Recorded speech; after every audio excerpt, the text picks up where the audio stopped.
Lego Skull Kid from Legend of Zelda Majora's Mask? Wow! Let's dive into this awesome MOC, talk about all the different techniques and nice part usages used all throughout this, and also tell you where you can get some instructions for this MOC. Let's go. Jafer has built such an incredible MOC here. Like I said, it's a Skull Kid wearing Majora's Mask from the video game Legend of Zelda Majora's Mask. Immediately one of the best parts of this MOC is the vibrant colors and some of the stunning, brilliant accuracy to the source material. The way that Jafer has captured the beauty of Majora's Mask using Lego rubber bands to effectively mimic some of the detailed lines and patterns of the mask, and then also combining it with lots of elegant angles and brilliant color layering to just effectively showcase the design it's masterful. One of my favorite details is the use of what I originally thought was this piece used on the eye here, but I realize it's not this piece because it doesn't come in this bright of a green. Instead, I think it could be this plant piece. Now, the reason I think it's that is because this has this very tiny hole at the very end of the base here, which works as a kind of pupil design for this eye here. Of course, that's also accurate to the source material. Now, if it isn't this piece, it could just be some regular flex tubing, which also has this hole within the tubing itself. But whatever piece it's being used, it kind of doesn't matter. I really love the idea of taking advantage of the tiniest holes in Lego pieces and using them as a part of the design, as a part of like a pupil for an eye.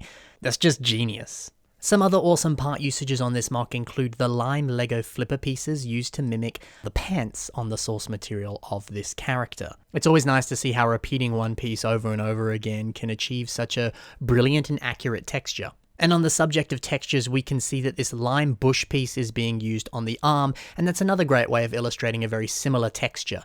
Now, this lime bush piece is surprisingly uncommon. It only appears in lime in one Lego set, and that's this Friends Juice Truck set that came out in 2020. Now, despite the fact that that piece only appears in one set, it's thankfully not too expensive. I mean, it is roughly $2 for one Lego piece, which is a lot, but I don't know, sometimes you see other really rare pieces going for something like $5, $10, $15, $20, $100, you know. So in the grand scheme of things, it's not too bad, but it's not great. And now while we're talking about uncommon pieces, the hat of this MOC uses a bunch of these wedge brick pieces here in dark orange. Now at the moment, these only appear in 3 sets. 2 of them are Lego Chima sets, which were a bit more expensive at the time to buy, but they also appeared in this Creator set, which is the color changed variant of this T-Rex, which was not available worldwide, so it is a set that is also a lot harder to find. And now because of all this, if you want to buy this piece, unfortunately, is not cheap, especially seeing as you need quite a few to make that hat.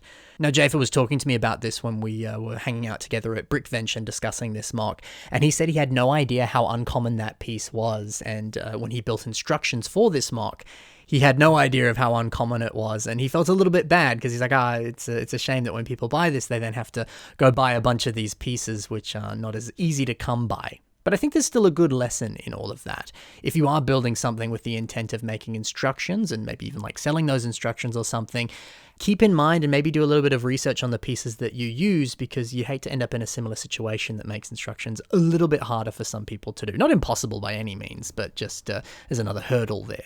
And then at the same time too, if you're building a MOC, you definitely need to do a bit of research when you come up with nice techniques, because you might find the perfect technique that uses the best piece, but you've only got 1 or 2 of those pieces, and when you go to buy it on Bricklink, you realize, it turns out it's super expensive. So it's always weird how certain Lego pieces can seem just like pretty commonplace, but are oddly rare or a little bit expensive or just harder to come by. So it's one of the challenges of being a Lego builder, I suppose. But still, you got to admit, I think that is a pretty good parts choice for that hat. It just mimics the source material flawlessly and really completes the look. Oh, and like I was saying before, those instructions, they are available online. Check the link in the description of this video, and you can see the way that you can get those instructions directly from Jafer.